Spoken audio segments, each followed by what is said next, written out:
Welcome to Teen ypww Lesson 7. I do not own the rights to this music. Today's topic is The World is Ever Changing, but God Remains the Same, Part 3. The lesson text is coming out of 1 Samuel, chapters 2 and 3, Hebrews chapter 10, verses 22 through 24, 1 Corinthians chapter 10, verses 12 through 14. The memory verse is Malachi chapter 3, verse 6. I will read the King James Version first, and then the New International Version. For I am the Lord, I change not. Therefore ye sons of Jacob are not consumed. The New International Version. I, the Lord, do not change, so you, the descendants of Jacob, are not destroyed. The key for today's lesson. The principles of God remain the same. The focus for today's lesson. Students will learn strategies for successful living. This week, our discussion about our ever-changing world and the consistent guidance of God continues. We will discuss 3 strategies or best practices for you, teen listeners and readers, to help you to survive the various changes in life that you may experience. First, give attention to the details of your situation when possible. Second, ask for help from parents and trusted leaders when needed.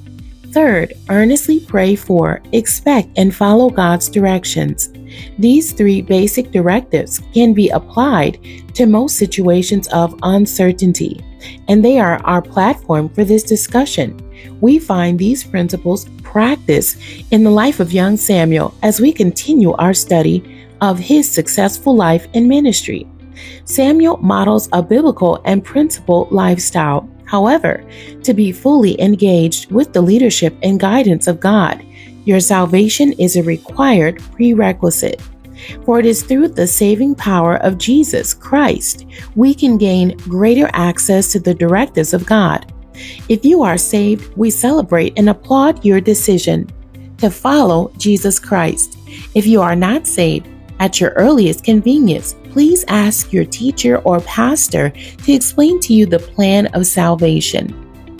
Give attention to details. Some believers are more concerned about the big picture of projects and assignments. They only want to know the main idea. However, sometimes it is necessary to give attention to the small details of our assignments. Samuel showed this principle of giving attention to details by following Eli's directions explicitly. 4 consecutive times he runs back and forth from his room to Eli's, trying to determine who is calling out his name in the middle of the night. Each time, with no objection, Samuel obeyed Eli's directions to go back to his room. On the 4th run, Samuel now has some extra directions of how to answer the voice of God, and it worked. Samuel's attention to detail blessed his life. Eli knew that Samuel could be trusted because the principle of attention to detail operated strongly in his life. In contrast to this principle, there will be times when you will have to make a decision and not have all of the details. Just move forward and make the best decision you can with the information that you have.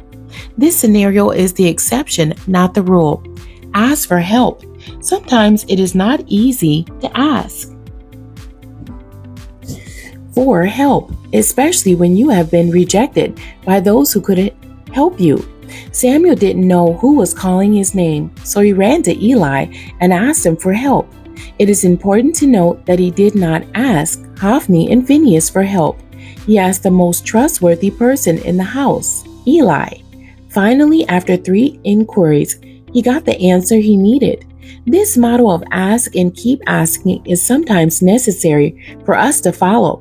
If one trustworthy source rejects your request for help, find another trustworthy person and ask them. Do not be ashamed to ask for the help you need to reach your goals. If you need tutoring in a subject at school, ask about study groups for that subject. It is okay to ask trustworthy teachers, counselors, and friends for their experience or for their expertise in the areas you need help in. Also, ask church youth leaders and pastors for guidance with any type of help that you need. They may know of agencies, organizations, or groups that can meet your specific needs. In Matthew chapter 7, verses 7 through 8, Jesus said, "Ask, and it shall be given you. Seek, and ye shall find. Knock, and it shall be opened unto you. For everyone that asketh receiveth, and he that seeketh findeth, and to him that knocketh it shall be opened." Wow! This is a powerful declaration. This scripture includes repetitious request. Prayer is the essential conversation we have with God that helps us bring together everything we do and ask for in alignment with His will. Samuel's first conversation with God was a phenomenal prophetic encounter, which began his wonderful prayer life with God for the remainder of his ministry. As believers in Jesus Christ, we have exclusive rights and privileges to ask directives from God. The presence and influence of God will be constant in every believer's life. However, every believer will face challenges as well. It is our duty to learn methods of triumph for every problem we face. Today's lesson discusses three best practices to help teen listeners and readers overcome challenges and live successful lives. Attention to detail, requesting help, and earnest prayer. We find these winning guidelines in the life of Samuel. The questions for today's lesson. Number one, our three best practices discussed today were attention to detail, asking for help, and earnest prayer. Share an experience in your life when you successfully use one of the practices. Number two, God trusted Samuel. He was a good student and a faithful son. What are the benefits of being a good student with a faithful reputation at your school and church? The end. God bless you, and thank you for joining me today.